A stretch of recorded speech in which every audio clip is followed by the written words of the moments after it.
Hello everyone, मैं किशोर कुमार साहू। आप देख रहे हैं स्ट्रेंथ ऑफ मटेरियल का video lecture. Strength of material में हम shear force diagram, bending moment diagram draw कर रहे हैं। सिंपली सपोर्टेड बीम का हमने प्रॉब्लम सॉल्व किया है। अभी हम कैंटिलीवर बीम का प्रॉब्लम सॉल्व कर रहे हैं। तो आज हम लोग कैंटिलीवर बीम का नेक्स्ट प्रॉब्लम सॉल्व करेंगे। जैसा कि आपको स्क्रीन पे दिखाई दे रहा है, एक कैंटिलीवर बीम है ए बी, जिसकी टोटल स्पैन लेंथ 5 मीटर है। ए से सी तक 2 मीटर तक ये यूडीएल एक्ट कर रहा है 4 किलोन्यूटन पर मीटर का। उसके बाद ए से 3 मीटर के डिस्टेंस पे पॉइंट डी पे 20 किलोन्यूटन का पॉइंट लोड डाउनवर्ड डायरेक्शन में एक्ट कर रहा है। वैसे ही ए से 5 मीटर के डिस्टेंस पे पॉइंट बी पे, मतलब कैंटिलीवर बीम के फ्री एंड पे 10 किलोन्यूटन का पॉइंट लोड डाउनवर्ड डायरेक्शन में एक्ट कर रहा है। तो इस प्रॉब्लम में देखेंगे कि पॉइंट लोड और यूडीएल दोनों एक साथ काम कर रहा है। तो पॉइंट लोड और यूडीएल जब एक्ट कर रहा हो कैंटिलीवर बीम में, तो उस प्रॉब्लम को कैसे सॉल्व करेंगे, कैसे shear force bending moment diagram draw करेंगे, इसके बारे में समझेंगे। ठीक है, कॉन्सेप्ट वही है जैसे लास्ट प्रॉब्लम में हमने कैंटिलीवर बीम के लिए सॉल्व किया हुआ था। ठीक है, सबसे पहले हम क्या करेंगे, रिएक्शन फाइंड आउट करते हैं। तो कैंटिलीवर बीम के प्रॉब्लम में आपको रिएक्शन फाइंड आउट करने की ज़रूरत नहीं है, क्योंकि हम रिएक्शन का यूज़ नहीं करते हैं शियर फोर्स और बेंडिंग मोमेंट कैलकुलेट करने के लिए। ठीक है, इसलिए रिएक्शन फाइंड आउट नहीं करना है। दूसरा स्टेप ये रहता है कि बीम को हम पार्ट्स में डिवाइड कर लें। ठीक है, जैसे ये फिक्स सपोर्ट है पॉइंट ए पे, ए से पॉइंट सी तक ये यूडीएल है, तो पॉइंट सी सेकेंड पॉइंट है। उसके बाद सी के बाद एक पॉइंट लोड है, तो पॉइंट डी हमने ले लिया है। और फिर डी के बाद फ्री एंड पे एक पॉइंट लोड एक्ट कर रहा है, इसको पॉइंट हमने पॉइंट बी दे दिया है। तो इस तरीके से ए सी डी बी इस तरीके से नेमिंग कर देना है। इसका मतलब ये है कि बीम को हमने 3 पार्ट में डिवाइड कर लिया है। तो 3 पार्ट में डिवाइड करने के बाद एक एक पार्ट को कंसिडर करते हुए हम shear force bending moment diagram shear force और बेंडिंग मोमेंट की वैल्यू फाइंड आउट करेंगे, फिर उसका डायग्राम ड्रॉ करेंगे। तो सबसे पहले हम लोग कंसिडर करते हैं पार्ट ए सी, है ना। लेफ्ट पार्ट से स्टार्ट करेंगे जैसे कि हम करते आए हैं। ए सी पार्ट को हम पहले ले लिए। अब इस पार्ट को लेने के बाद इस पार्ट में shear force bending moment calculate करने के लिए हम सेक्शन मेथड यूज़ करेंगे। तो ए से सी के मध्य कहीं पे भी एक काट ले लेना है। इस तरीके से ये काट एक्स एक्स है, काट एक्स एक्स है, मतलब इस सेक्शन पे हमें bending moment shear force calculate करना है। और यहाँ पे जो भी इक्वेशन या रिलेशन आएगा उसका यूज़ करके पूरे ए सी पार्ट में हम shear force bending moment calculate करेंगे। ठीक है, तो ये जो काट हमने लिया है इसको मान लेते हैं एक्स ए से एक्स डिस्टेंस पे है। क्लियर है? तो लेफ्ट से हमने एक्स डिस्टेंस पे ये काट मान लिया है। इसी काट पे हमें shear force bending moment calculate करना है। तो इस काट पे शियर फोर्स या बेंडिंग मोमेंट कैलकुलेट करने के लिए हम लेफ्ट पार्ट को कंसीडर नहीं करेंगे, जैसा सिंपली सपोर्टेड में हम लोग करते थे। इस प्रॉब्लम में या कैंटिलीवर के प्रॉब्लम में हमेशा आपको राइट तरफ के फोर्स को लेते हुए सॉल्व करना है। तो इस सेक्शन पे हम कैलकुलेट करेंगे शियर फोर्स बेंडिंग मोमेंट। तो for part A C part में हम shear force bending moment calculate कर रहे हैं। ठीक है, तो सबसे पहले शियर फोर्स एट सेक्शन एक से एक हमें फाइंड आउट करना है। ठीक है, इस सेक्शन पे शियर फोर्स क्या होगा, राइट तरफ के जितने भी फोर्स हैं उसका अलजेब्रिक सम, डाउनवर्ड फोर्स को प्लस अपवर्ड फोर्स को माइनस लेते हुए ऐड करना है। तो आप देखेंगे कि इस सेक्शन से राइट पार्ट में इस तरफ कितने लोड है। देखिए सेक्शन से यहाँ पे एक यूडीएल एक्ट कर रहा है इतने ए सी तक, काट से सी तक 4 किलोन्यूटन पर मीटर का, 20 किलोन्यूटन है और 10 किलोन्यूटन है। तो ये यूडीएल है, तो यूडीएल को टोटल लोड या पॉइंट लोड के फॉर्म में कन्वर्ट करना पड़ता है। तो देखिए ये 4 किलोन्यूटन पर मीटर है और ये कितने डिस्टेंस पे फैला है, काट से सी तक। तो इतने डिस्टेंस को इसमें मल्टीप्लाई करेंगे तो ये टोटल लोड वैल्यू के फॉर्म में कन्वर्ट होगा या पॉइंट लोड के फॉर्म में कन्वर्ट होगा। और ये डाउनवर्ड एक्ट कर रहा है इसलिए इसको प्लस लेना है।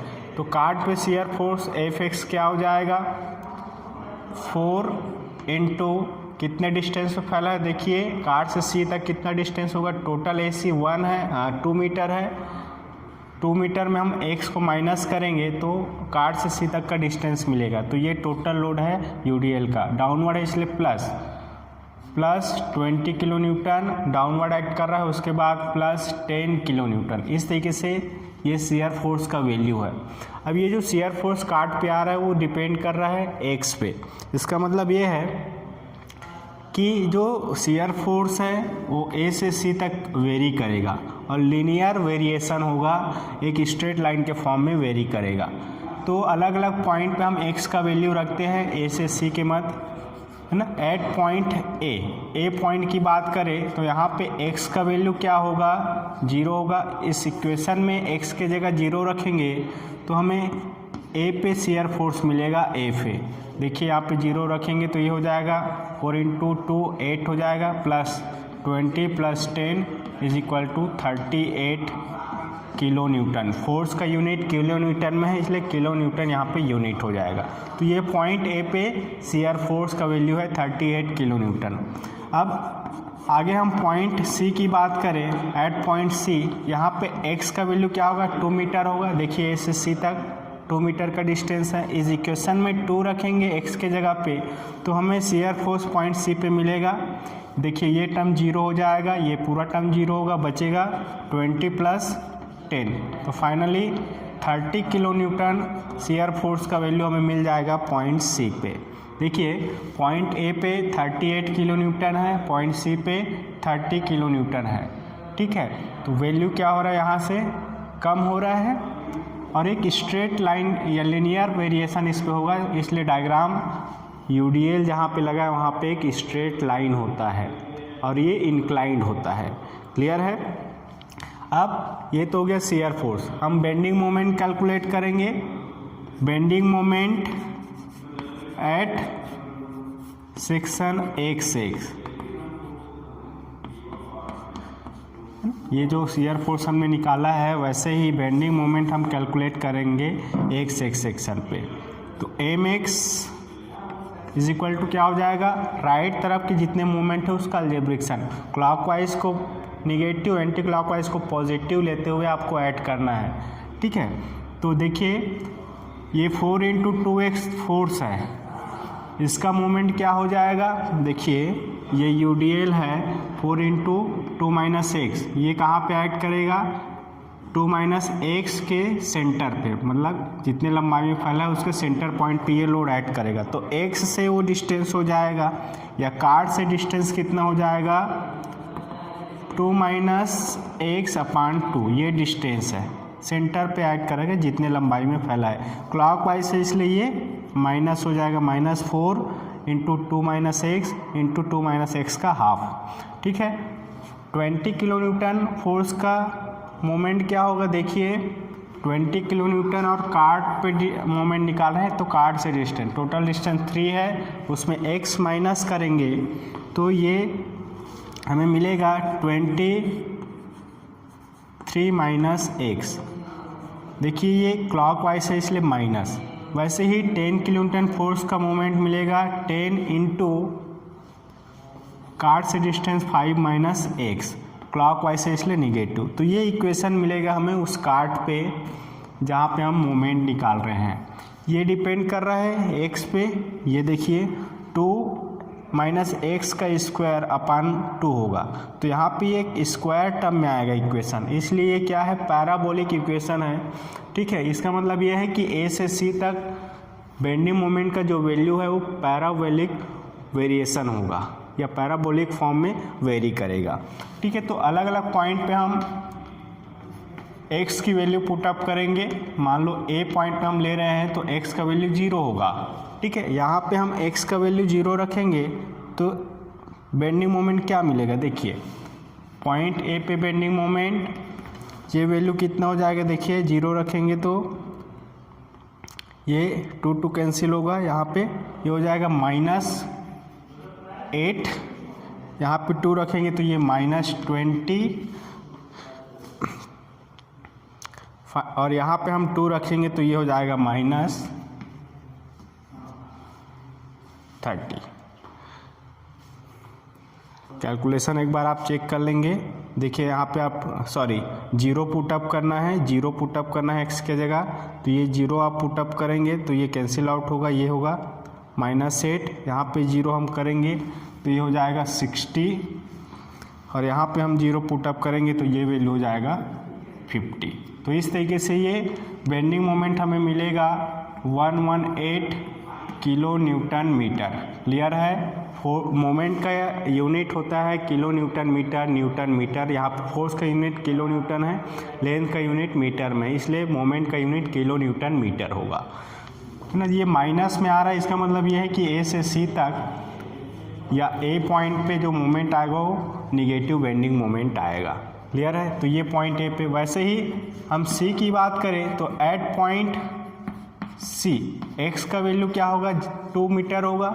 इस इक्वेशन में हम 2 मीटर पुट करेंगे तो हमें पॉइंट सी पे बेंडिंग मोमेंट मिलेगा एम सी। यहाँ पे 2 आप पुटअप कर दीजिए तो ये टर्म्स क्या होगा, 0 हो जाएगा। ये होगा 3 - 2, ये -20 मिलेगा आपको। यहाँ पे 5 - 2 होगा तो 3 बचेगा, 3 × 10 -30। फाइनली -50 किलो न्यूटन मीटर हमें बेंडिंग मोमेंट मिलेगा पॉइंट सी पे। तो आप देखेंगे कि ए पे 118 किलो न्यूटन मीटर है, सी पे 50 किलो न्यूटन मीटर है। मतलब धीरे धीरे वैल्यू क्या हो रहा है, कम हो रहा है, और ये जो कमी आ रहा है वो पैराबोलिक फॉर्म में होगा। क्लियर है? या पैराबोलिक वेरिएशन वहाँ पे होगा। तो इस तरीके से हमने पार्ट ए सी में शियर फोर्स और बेंडिंग मोमेंट की वैल्यू कैलकुलेट कर लिया है। आगे अब सी और डी में हम सी डी पार्ट में कैलकुलेट करेंगे। तो सी डी पार्ट में कैलकुलेट करने के लिए सेक्शन मेथड यूज़ करना है। अब सेक्शन हम लेंगे सी और डी के मध्य। मान लो ये एक सेक्शन हमने ले लिया जो कि ए से एक्स डिस्टेंस पे है। क्लियर है? अब इसी सेक्शन पे हमें शियर फोर्स बेंडिंग मोमेंट निकालना है राइट तरफ के फोर्स को कंसीडर करते हुए। तो फॉर पार्ट सी डी, इस पार्ट में शियर फोर्स बेंडिंग मोमेंट हमें कैलकुलेट करना है।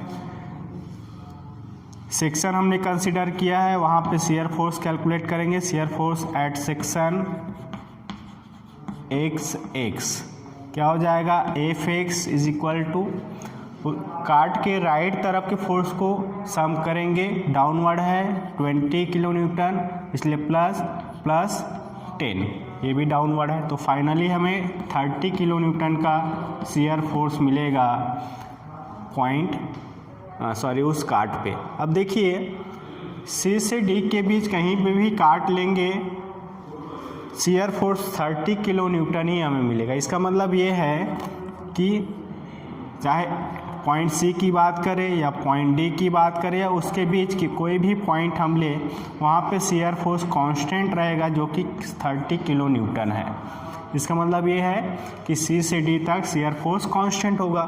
देखिए पहले शियर फोर्स सी पे हमने निकाला था 30 किलो न्यूटन और इस बार भी 30 किलो न्यूटन है। इसका मतलब पॉइंट सी पे शियर फोर्स कांस्टेंट है, यहाँ पे इंस्टेंट चेंज नहीं हो रहा है। क्लियर है? कभी कभी शियर फोर्स का वैल्यू इंस्टेंट चेंज होता है किसी पॉइंट पे। ठीक है, तो ये हो गया सी डी में शियर फोर्स की वैल्यू।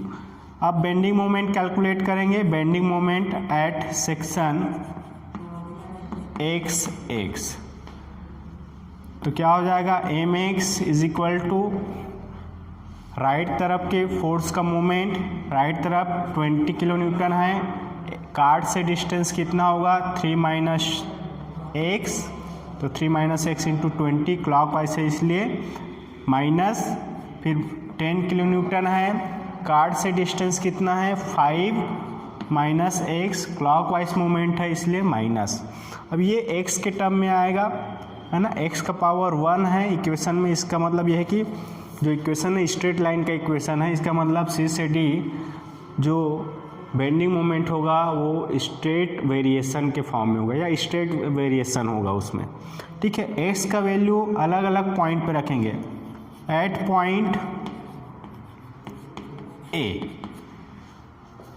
एक्स की वैल्यू क्या है, sorry at point C, X का वैल्यू क्या है, सी पे 2 मीटर है, यहाँ पे हम 2 मीटर पुट करेंगे तो बेंडिंग मोमेंट कितना हम मिलेगा पॉइंट सी पे, देखिए ये आप 2 रखेंगे -20 होगा, ये -30, तो फाइनली ये -50 किलो न्यूटन मीटर हमें मिलेगा, है ना। पॉइंट सी पे बेंडिंग मोमेंट कितना मिलेगा, -50 किलो न्यूटन मीटर। पहले भी यहाँ पे मोमेंट का वैल्यू -50 किलो न्यूटन मीटर मिला था। वैसे ही एट पॉइंट डी एक्स का वैल्यू कितना रखना है, देखिए टी पे 3 मीटर होगा। इस इक्वेशन में हम एक्स के 3 रखेंगे, ये वाला टर्म 0 होगा, यहाँ पे बचेगा 5 - 3 2, और ये फाइनली हो जाएगा -20। तो पॉइंट डी पे जो मोमेंट आएगा ये आएगा -20 किलो न्यूटन मीटर। क्लियर है। तो इस तरीके से पॉइंट डी पे बेंडिंग मोमेंट हमें मिल गया -20 kilo newton metre, point C पे -50 किलो न्यूटन मीटर है। सी से डी तक जाने पे बेंडिंग मोमेंट क्या हो रहा है, कम हो रहा है, और वो जो कमी होगा वो लीनियर फॉर्म में होगा, इसलिए डायग्राम स्ट्रेट लाइन होता है। ठीक है। तो इस तरीके से हमने सी डी पार्ट में shear force bending moment calculate कर लिया। अब हम पार्ट बी डी या डी बी में shear force bending moment calculate करेंगे। तो इस पार्ट में shear force bending moment calculate करने के लिए इसके मध्य कहीं पे काट लेना है एक्स एक्स, जो कि पॉइंट ए से कितने डिस्टेंस पे है, एक्स डिस्टेंस पे है। इस काट पे हम शियर फोर्स बेंडिंग मोमेंट निकालेंगे, उसका यूज़ करके पूरे पार्ट में shear force bending moment calculate कर लेंगे। फॉर पार्ट बी डी या डी बी, इसके लिए हम shear force bending moment calculate करेंगे। तो काट हमने ले लिया है, उस पर हम शियर फोर्स कैलकुलेट करेंगे। Shear force at section X x, ये एक्स एक्स है, राइट तरफ फोर्स है, उसका अलजेब्रिक सम, तो एक ही फोर्स है यहाँ पे, एफ एक्स कितना मिलेगा 10 किलो न्यूटन, डाउनवर्ड है इसलिए प्लस, है ना।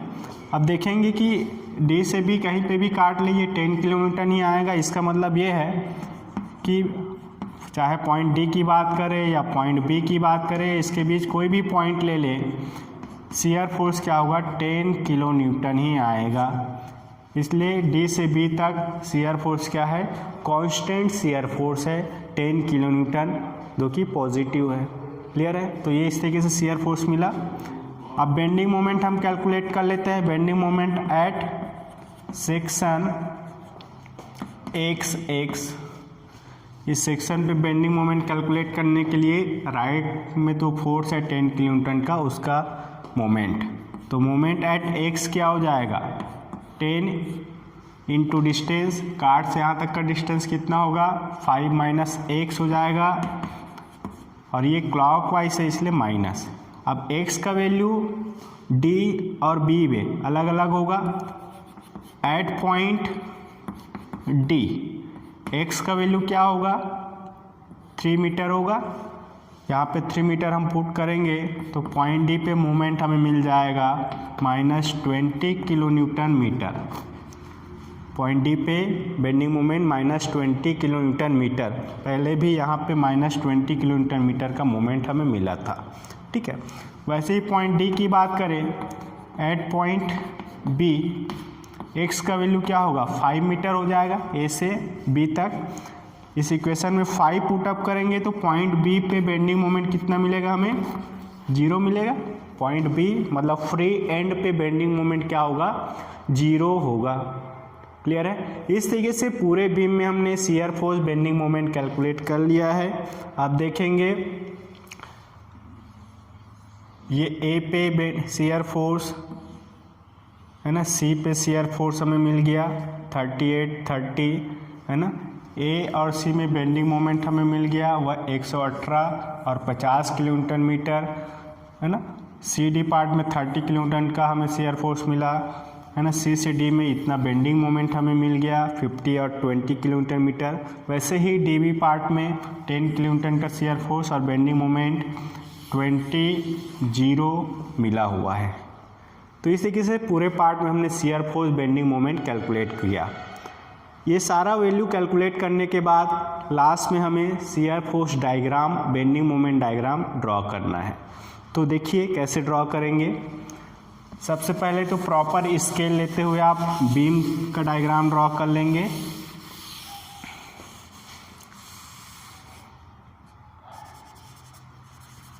ये बीम हमारे पास है, इसको प्रॉपर स्केल लेते हुए ड्रॉ करेंगे। मतलब 2 मीटर है तो 2 सेंटीमीटर, 1 मीटर है तो 1 सेंटीमीटर, 2 सेंटीमीटर ऐसे लेते हुए आप ड्रॉ करेंगे। ठीक है, पॉइंट ABCD है। पॉइंट A से वर्टिकल लाइन ड्रॉ करेंगे, पॉइंट C से वर्टिकल लाइन ड्रॉ करेंगे, पॉइंट D से वर्टिकल लाइन ड्रॉ करेंगे, पॉइंट B से वर्टिकल लाइन। जितने भी पॉइंट्स हैं वहाँ से हमें वर्टिकल लाइन ड्रॉ करना है जिस पर हमने shear force bending moment calculate किया है। सबसे पहले शियर फोर्स डायग्राम ड्रॉ करेंगे। तो शियर फोर्स डायग्राम ड्रॉ करने के लिए एक हॉरिजॉन्टल लाइन ड्रॉ कर लेंगे। ये एक्स एक्सिस है जिस पे काट या सेक्शन का पोजीशन हमें लेना है, एक्स का वैल्यू। आपको लेने की ज़रूरत नहीं है क्योंकि हमने ऑलरेडी ये वर्टिकल लाइंस ड्रॉ कर दिया है। ये वर्टिकल एक्सिस है जिस पे शियर फोर्स का वैल्यू हमें लेना है। प्लस है तो ऊपर, माइनस है तो नीचे। अब देखेंगे कि पॉइंट A पे शियर फोर्स कितना है, 38 किलो न्यूटन। प्लस है इसलिए ऊपर, तो प्रॉपर स्केल लेते हुए हमने 38 ये ले लिया। मान लो यहाँ पे 38, ये एक्स एक्सिस से ऊपर, ये 38 पॉजिटिव इसलिए ऊपर। अब पॉइंट C पे बात करें, ये पॉइंट C वाली वर्टिकल लाइन है। तो पॉइंट C पे 30 किलो न्यूटन का आया था, तो ये 38 से थोड़ा नीचे आएगा ये हाइट।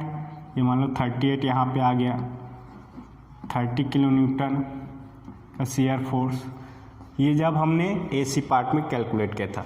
जब हम CD पार्ट में कैलकुलेट करेंगे तो C और D पे शियर फोर्स 30 किलो न्यूटन है, तो C पे यहीं पे ही आएगा पॉइंट और D पे आएगा 30 किलोमीटर। कांस्टेंट है शियर फोर्स C से D।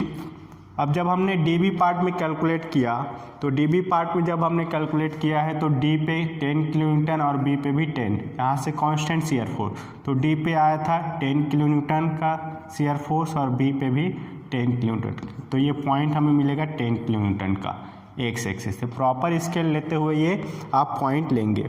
ठीक है, अब देखिए हम डायग्राम ड्रॉ करेंगे। दो पॉइंट को आपको ज्वाइन करना है। तो ये 38 से 30 UDL एक्ट कर रहा है, तो ये लाइन क्या होगा, स्ट्रेट लाइन होगा। शियर फोर्स के लिए स्ट्रेट लाइन होता है, UDL होगा। और ये इंक्लाइंड होगा, हॉरिजॉन्टल नहीं होगा। इसका मतलब धीरे धीरे वैल्यू कम हो रहा है। ठीक है, उसके बाद आप देखेंगे कि C से D कांस्टेंट शियर फोर्स है, तो ये लाइन स्ट्रेट लाइन होगा लेकिन हॉरिजॉन्टल होगा ऐसे। अब यहाँ पे पॉइंट D पे अचानक से शियर फोर्स कम हो गया 30 से 10 किलो न्यूटन, और फिर D से B तक ये वैल्यू क्या रहा, कांस्टेंट रहा, इसलिए ये हॉरिजॉन्टल लाइन होगा। तो इस तरीके से ये जो डायग्राम हमें मिलेगा ये शियर फोर्स डायग्राम है इस कैंटिलीवर बीम के लिए। पूरे बीम में पॉजिटिव शियर फोर्स मिल रहा है। क्लियर है, ये शियर फोर्स डायग्राम। इसी तरीके से बेंडिंग मोमेंट डायग्राम ड्रॉ करना है। इसी के नीचे एक हॉरिजॉन्टल लाइन ड्रॉ करें जिस पे हमें काट का पोजीशन शो करना है और वर्टिकल एक्सिस में बेंडिंग मोमेंट का वैल्यू। प्लस है तो ऊपर, माइनस है तो नीचे। देखिए A पे बेंडिंग मोमेंट कितना मिला था, A पे हमें मिला था -118 किलो न्यूटन मीटर। माइनस इसलिए नीचे, तो 118 है। प्रॉपर स्केल लेते हुए नीचे आप पॉइंट ले लेंगे। मान लो यहाँ पे पॉइंट लिया 118 kilo newton metre. Point C की बात करें तो यहाँ पे मिला था -50 किलो न्यूटन। माइनस है तो नीचे ही आएगा। प्रॉपर स्केल लेते हुए हमने ले लिया -50 किलो न्यूटन मीटर। उसके बाद जब हमने CD पार्ट में कैलकुलेट किया तो C पे -50 है, तो ये पॉइंट यहीं पे आएगा। D पे आया -20, तो -20 है तो थोड़ा सा ऊपर आएगा ये पॉइंट। इस तरीके से ये -20 है लाइन से नीचे क्योंकि माइनस है। उसके बाद जब हमने DB पार्ट में कैलकुलेट किया तो यहाँ पे D पे -20 और B पे 0 बेंडिंग मोमेंट मिला था, तो ये B पे 0 और D पे तो यहीं पे आएगा। ठीक है, ये सारे पॉइंट हमें मिल गया। अब दो पॉइंट को हमें ज्वाइन करना है। तो देखिए UDL है तो बेंडिंग मोमेंट डायग्राम क्या होगा, पैराबोला होगा। तो ये पैराबोला कर्व ऐसे मिलेगा। जहाँ तक यूडीएल लगा है। उसके बाद सी से डी क्या है, स्ट्रेट लाइन का इक्वेशन मिला था, तो ये स्ट्रेट लाइन होगा लेकिन हॉरिजॉन्टल ना होकर ये इंक्लाइन होगा। इसका मतलब ये लीनियर वेरिएशन हो रहा है बेंडिंग मोमेंट में। और डी से भी स्ट्रेट लाइन का इक्वेशन मिला था, इसका मतलब ये है कि डी से भी एक स्ट्रेट लाइन मिलेगा, हॉरिजॉन्टल नहीं होगा, इंक्लाइन होगा। इसका मतलब ये बेंडिंग मोमेंट धीरे धीरे यहाँ पे भी कम हो रहा है। तो इस तरीके से हमें बेंडिंग मोमेंट डायग्राम मिल जाएगा इस कैंटिलीवर बीम के लिए। ये बेंडिंग मोमेंट डायग्राम है। तो इस तरीके से कोई भी कैंटिलीवर बीम हो, किसी भी तरीके का उसमें लोड एक्ट कर रहा हो, यूडीएल हो, पॉइंट लोड हो, या कितने भी उसमें हम कंबाइंड लोड एक्ट कर दे, तो सभी कैंटिलीवर बीम के लिए इसी तरीके से आपको प्रॉब्लम सॉल्व करना है। इस कॉन्सेप्ट को अप्लाई करते हुए bending moment diagram, shear force diagram आपको ड्रॉ करना है। ठीक है, अगर आप प्रॉब्लम समझ नहीं आता है तो जो 3 प्रॉब्लम हमने सॉल्व किया है कैंटिलीवर बीम का, उसको आप अच्छे से और देखिए। ठीक है, ये 3 प्रॉब्लम काफ़ी है कैंटिलीवर बीम के कॉन्सेप्ट को समझने के लिए। मुझे उम्मीद है कि आज के लेक्चर में जो प्रॉब्लम हमने सॉल्व किया ये आपको समझ में आया होगा। आज के इस लेक्चर में इतना ही। Thank you for watching this video. Keep smiling.